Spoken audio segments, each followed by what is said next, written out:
Hello students, today we are going to start a very important topic of Indian legal history, that is Regulating Act 1773. ये काफ़ी important topic है और questions आते हैं इस exams में. So let's begin. So the Regulating Act 1773 was established by British Parliament. तो ये ब्रिटिश पार्लियामेंट द्वारा इस्टेब्लिश कराया गया था. इट मीन्स ये क्राउन चार्टर के अंडर बना था. सो पहले crown charter and company charter में डिफरेंस क्या है ये जान लेते हैं. जो भी लॉज इनेक्ट होते हैं, कोई भी एक्ट वगैरह, अगर वो क्राउन चार्टर के अंदर बनते हैं, इट मीन्स वो ब्रिटिश पार्लियामेंट बनाती है. और कंपनी चार्टर के अंदर जो भी लॉज एक्ट कुछ भी बनते हैं वो यानी कि वो कंपनी बनाती है, इसलिए वो कंपनी चार्टर के अंदर आते हैं. सो ये रेगुलेटिंग एक्ट अगर ब्रिटिश पार्लियामेंट ने इस्टेब्लिश कराया था, it means it is under crown charter. ठीक है.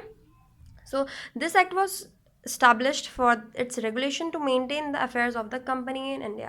So जो ईस्ट इंडिया कंपनी बनी थी, जो इंडिया में थी, इस्टेब्लिश हुई थी, उसको मेंटेन करने के लिए, उसके अफेयर्स मेंटेन करने के लिए, रूल्स एंड रेगुलेशन मेंटेन करने के लिए इस रेगुलेटिंग एक्ट की स्थापना की गई थी. तो मेन रीजंस क्या थे, ठीक है, इसके इस्टेब्लिशमेंट के. तो main reasons for establishment of regulating act 1773 are to control the company's management. Company के मैनेजमेंट को कंट्रोल करने के लिए. देखिए, जो ईस्ट इंडिया कंपनी थी वो ऑब्वियसली ब्रिटिश पार्लियामेंट ने ही उसे परमिशन दी थी यहाँ बिजनेस करने की, यहाँ आने की. तो यहाँ आके क्या कर रही थी कंपनी, वो एब्सोल्यूट हो गई थी. वो ज़्यादा ध्यान नहीं दे रही थी, अच्छे से फॉलो नहीं कर रही थी ब्रिटिश पार्लियामेंट के नॉर्म्स को, उनकी बातों को. तो उनमें अपना कंट्रोल बनाने के लिए, बनाए रखने के लिए ब्रिटिश पार्लियामेंट ने रेगुलेटिंग एक्ट 1773 निकाला to bring its management of company's under the control of the British parliament, ताकि ब्रिटिश पार्लियामेंट कंपनी का कंट्रोल अपने हाथों में दोबारा से ले सके. ठीक है. Reforms in company's constitution in England. जो कंपनीज कॉन्स्टिट्यूशन इंग्लैंड में था उसमें तो रिफॉर्म्स, उसमें चेंजेस लाने के लिए. ठीक है. Reforms in company's constitution in India. Same India में जो कंपनीज कॉन्स्टिट्यूशन वो चला रहे हैं लोग, उनमें चेंजेस लाने के लिए. Provides remedies to natives. जो नेटिव्स थे, जो इंडियन पीपल थे, जिनमें वो अत्याचार कर रही थी कंपनी, ठीक है, उनको थोड़ा रेमेडीज़, हम जो नेटिव्स थे उन्हें रेमेडीज़ प्रोवाइड कराने के लिए. ठीक है. To provide proper remedies against operations of company servants in India which they do with native people. जो गंदा व्यवहार जो उनके जो नेटिव्स के प्रति था ईस्ट इंडिया कंपनीज के सर्वेंट्स का, उनको सही करने के लिए. ठीक है. So these are basic 4 reasons to lead the establishment of Regulating Act 1773. तो ये बेसिक 4 रीजंस थे. वैसे काफ़ी रीजंस थे, बट बेसिक रीजंस ये थे जो मैंने आपको बताए अभी. ठीक है. अब प्रोविजंस ऑफ द एक्ट देख लेते हैं. Changes company's constitution. सबसे पहली चीज़ जो रेगुलेटिंग एक्ट ने करी, the first provision of the act was to make reforms in the policy of appointments of appointment and retirements of the directors of the company. तो सबसे पहला रिफॉर्म जो रेगुलेटिंग एक्ट 1773 ने किया, वो यहाँ जो ईस्ट इंडिया कंपनी थी उसके जो डायरेक्टर्स थे उनके अपॉइंटमेंट्स एंड रिटायरमेंट्स में करा. क्या चेंजेस करे, क्या रिफॉर्म्स करे. ठीक है. This was done to tighten up और its control with British parliament. वही जैसा British parliament East India Company पे अपना दोबारा से कंट्रोल चाहती थी, उसी चीज़ के लिए उन्होंने ये करा. ठीक है. For this it raise the tenure of the directors. उन्होंने जो कंपनी थी उसके डायरेक्टर्स का, उनके डायरेक्टर्स का टेन्योर बढ़ा दिया. कितने से कितना. Before when the regulating act was not enacted the tenure of director was 1 year. तो जब रेगुलेटिंग एक्ट 1773 नहीं था, उससे पहले टेन्योर उनका 1 ईयर था डायरेक्टर्स का, डायरेक्टर्स ऑफ द कंपनी का.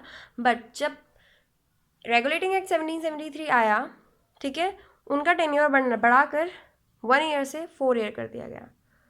ठीक है. अब reorganisation of the company's government of Bengal. तो जो कंपनी गवर्नमेंट रन कर रही थी बंगाल में, उनमें भी थोड़े थोड़े उनको ऑर्गेनाइज करने के लिए ये इसका प्रोविजन था रेगुलेटिंग एक्ट के. The regulating act lead to changes in the organisation and powers of the company's government of presidency of Calcutta and provinces of Bengal, Bihar and Orissa. तो प्रोविंसेस 3 जगह थे उस वक्त, बंगाल, बिहार, उड़ीसा. उनमें थोड़े चेंजेस लाने के लिए, प्लस जो गवर्नमेंट रन कर रही थी बंगाल में, कंपनी गवर्नमेंट, उनमें भी थोड़े चेंजेस लाए और उनको रीऑर्गेनाइज कराया गया. तो मैंने यहाँ पे हाईलाइट कर रखे इंपॉर्टेंट पॉइंट, दिख रहे होंगे आपको। See the regulating act appointed a governor general and 4 councillors of the settling the civil cases and maritime cases in presidency of Kolkata. So जो कलकत्ता में जो रेगुलेटिंग एक्ट था उसने क्या करा कि गवर्नर जनरल अपॉइंट करा, ठीक है, प्लस उसके साथ 4 काउंसलर्स और अपॉइंट करे। किस काम के लिए? Civil cases and maritime cases. Maritime cases समझते हैं, पानी से रिलेटेड केसेस, उन्हें सॉल्व करने के लिए। See, the regulating act lead to the changes in the designation of governor of Bengal into governor general of Bengal. तो गवर्नर ऑफ बंगाल को रिप्लेस करके एक नया डेजिग्नेशन वहाँ पे आ गया था, गवर्नर जनरल ऑफ बंगाल, ठीक है। The tenure of governor general and council was 5 year. तो जो उसकी काउंसिल थी गवर्नर जनरल की और गवर्नर जनरल, इन सबका टेन्योर कितना था? 5 years. The decision of the council was taken on the basis of majority vote. कोई भी केस डिसाइड करना होता था वो मेजॉरिटी वोट के अकॉर्डिंगली डिसाइड होता था। The regulating act also provided that the presidency town of Madras and Bengal was under the control of governor general and council at Calcutta at a time of war etcetera. तो यहाँ पे regulating act ने ये बात भी provide करा दी कि प्रेसिडेंसी टाउन मद्रास और बंगाल थे वो किसके अंडर आएंगे? कलकत्ता की जो काउंसिल थी गवर्नर जनरल एंड काउंसिल, उसके अंदर कुछ स्पेसिफिक केसेस पे, जैसे अगर वॉर की सिचुएशन आ गई या फिर इमरजेंसी आ गई तो उस टाइम पे ये दोनों ही मद्रास एंड बंगाल की जो प्रेसिडेंसी टाउन है ये दोनों कलकत्ता के गवर्नर जनरल एंड काउंसिल के अंडर आ जाएंगे। अब लेजिस्लेटिव अथॉरिटी में क्या चेंजेस लाया ये regulating act? The charter authorised the company to make the rules and passed ordinances for the good government. तो ये पावर प्रोवाइड करा दी रेगुलेटिंग एक्ट ने कंपनी को कि वो चाहे तो रूल्स बना सकती है, ऑर्डिनेंसेस पास कर सकती है एक अच्छी गवर्नमेंट होने के लिए, ठीक है। But this could be proof effective only when the consent of the Supreme Court of Judicature at Fort William यानी कि Calcutta was received।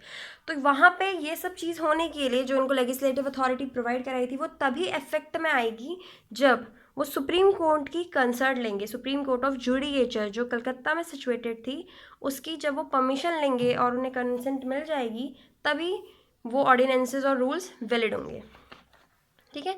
So the consent of supreme court was necessary. तो सुप्रीम कोर्ट ऑफ जुडिकेचर की consent necessary हो गई थी।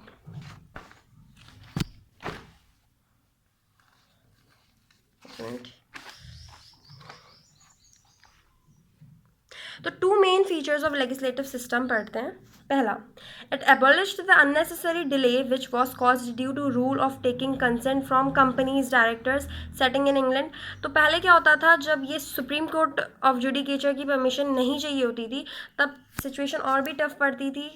सीधे जो setting होती थी कंपनी डायरेक्टर्स की इंग्लैंड में, वहाँ जाना पड़ता था, तो काफ़ी टाइम लगता था ये सब होने में।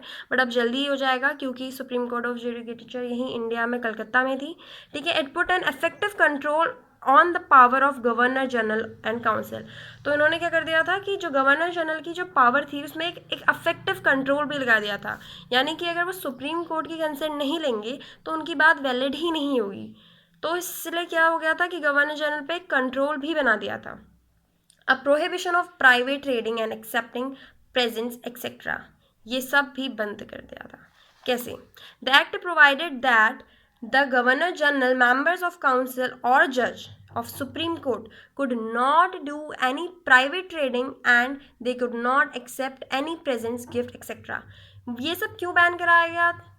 ऑब्वियस सी बात है ताकि चीज़ें बायस्ड ना हो। अगर जज को या किसी भी ऐसे मेंबर को जो पावर में है उसे अगर कोई भी आदमी ये सब चीज़ें प्रोवाइड कराएगा तो ऑब्वियसली है कि वो उसके प्रति बायस्ड हो जाएगा और अच्छे से जस्टिस नहीं मिलेगा, इसीलिए, ठीक है।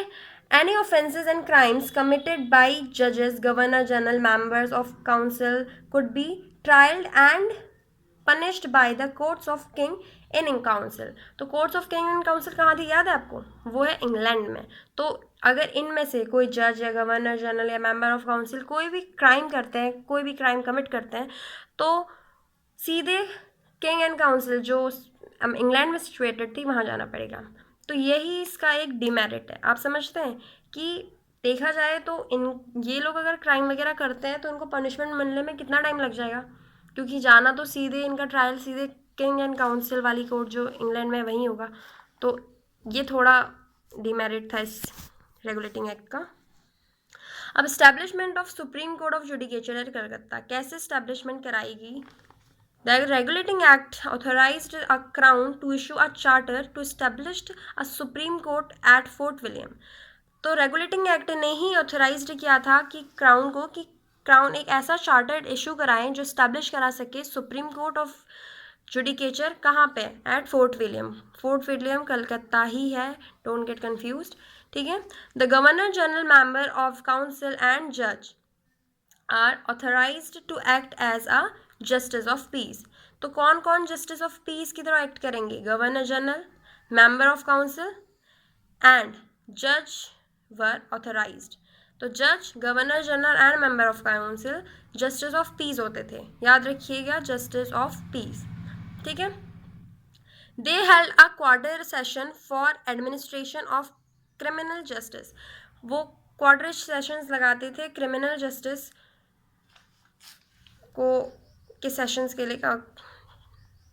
मिनट, या sir Elijah Impey was appointed as the first जज of supreme court of judicature at Fort William. ये खाली जनरल नॉलेज है कि सर एलिजे इम्फे फर्स्ट जज थे सुप्रीम कोर्ट के। या सो ये यहीं पर ही ख़त्म होता है, और आई होप आपने ये वीडियो एंजॉय करी होगी, आपको समझ में आया होगा। Thank you.